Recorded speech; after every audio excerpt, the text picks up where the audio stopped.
that my learned senior Mr. Mackenzie is just appropriate that is indication of what their case will be. The defense may not even have a case in this case. If all the accused persons hold on to his office and even hope that he does not get a chance to give a statement because it will be to his advantage. So as I hope that we depart from that practice because it's of no evidential value. Evidentiary value to the opening statements, both for the prosecution and the defense. The same, we come to this honorable court to prove our case, and the foundation of the case is as when the prosecution is giving the basis of the not putting the defense, but you are working towards them.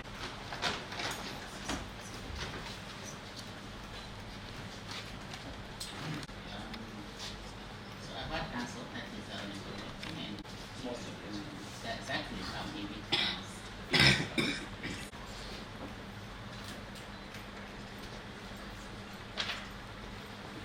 You know the matter before you and premise on the good book that is the Bible.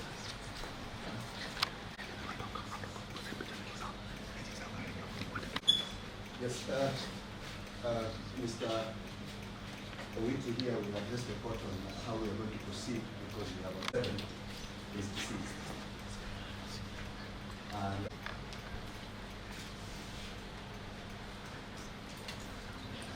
the court could mark her case as abated and therefore withdrawn.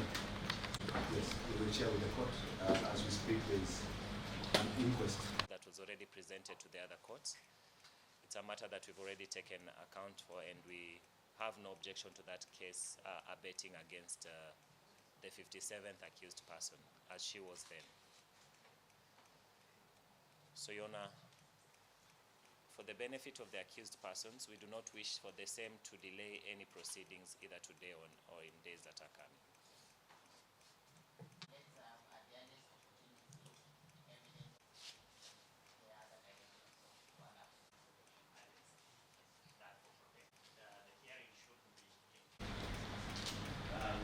Protective measures, including the police file number, which is on the order, and which will therefore be praying that the court directs that the proceedings proceed in camera, at least for this one witness, and then the media can return to the second of the higher court. Allow them to come back once we are done with this first part. And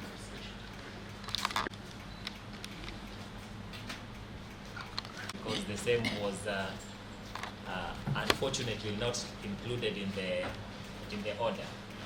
Before Mr. So let me Odemi, correct. It is actually as the police file number 48. It's in the order. The police. Your Honor, even as we return, we were pleading with our members. it works for everyone who is any other person from the audience or gallery who is being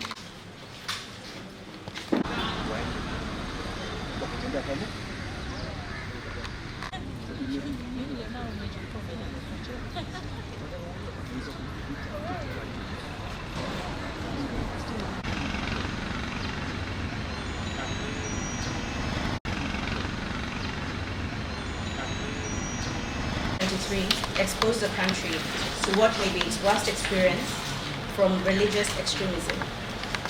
The investigations following the report of citizens starving themselves to death inside the Shakahola'S forest within Langobaya in Malindi sub-county led to the discovery of at least 429 bodies that had been buried in shallow graves. In the exercise of their religious beliefs and practices, the accused persons collectively agreed to engage in starvation or fasting, among other extreme practices, leading to the loss of over 429 lives in a manner that depicted direct and indirect suicide pacts between them aimed at such loss of lives.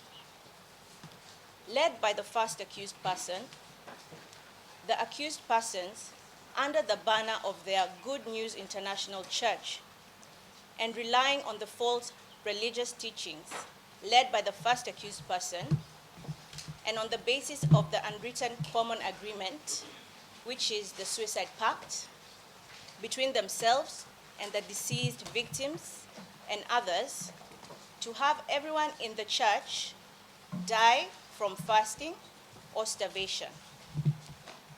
Their sole objective was the death of all of them, and their acts of starvation or fasting were done with the settled intention of dying in pursuance of the pact and pursuant to an extreme belief system.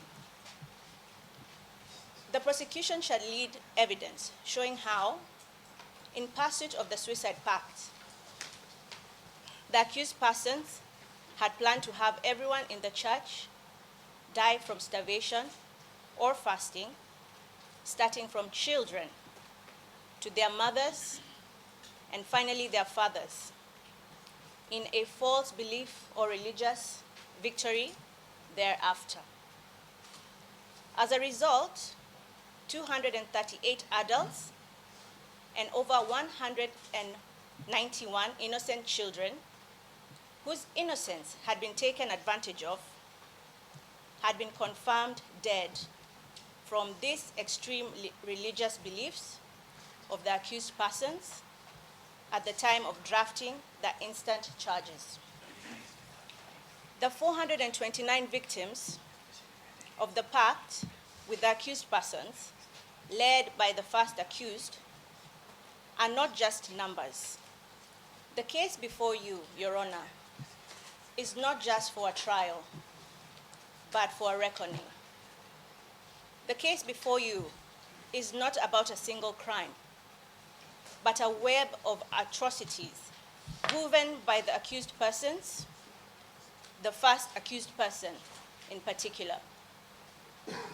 This case is about the exploitation of faith, the erosion of humanity, and the chilling cost of blind devotion. Towards proving its case against the accused persons, the prosecution has lined up a total of about 90 witnesses, both children and adults, some of whom are protected. The evidence shall be both direct and circumstantial, with a number of the witnesses giving a first-hand account of the events that took place within Shakahola Forest between the years 2020 and 2023.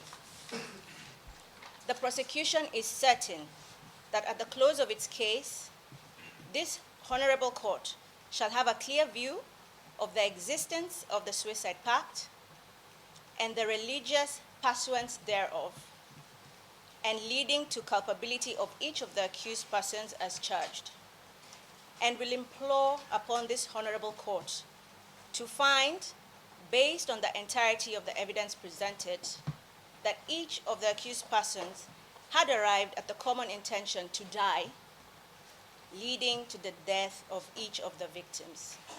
That will be all, Your Honor. That are being propelled by the prosecution on the issue of suicide pact are far-fetched and cannot be justified, Your Honor. Your Honor, the matter that is before you is purely on the issue of a scapegoat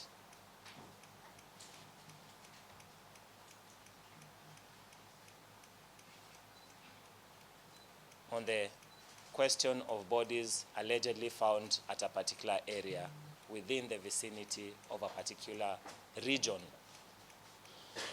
And the same shall be attributed, to be a concerted effort to attribute the same to the accused persons before you. And there will be an attempt to bring a nexus to the issue of the faith that they exercised. So, Your Honor, even as the case progresses, we invite the Honorable Court to keep that at its back pocket, that the matter before you is a question of Article 32, read all the way to Article 35 of the Constitution of Kenya 2010. It's the freedom of assembly, freedom of religion, and has nothing to do with the charges as drawn before you, Your Honor. So, Your Honor, we invite the Honorable Court to keenly put a dotted line in between every piece of evidence that shall be issued by the prosecution and our rebuttal to the same as the defense. And our rebuttal will be the same, that in their exercise of their freedom of religion, assembly, and expression, there was no suicide pact, there was no suicide, and there was no death attributable to religion. That would be all, Your Honor. Not about on the issue of blind faith. And this matter shall come back to the issue of Article 32 of the Constitution on the freedom of religion and assembly. So, Your Honor, even as the Honorable Court listens to the prosecution witnesses, we invite the Honorable Court to keep at its back pocket on the issue that there are currently no regulations on how faith should be exercised.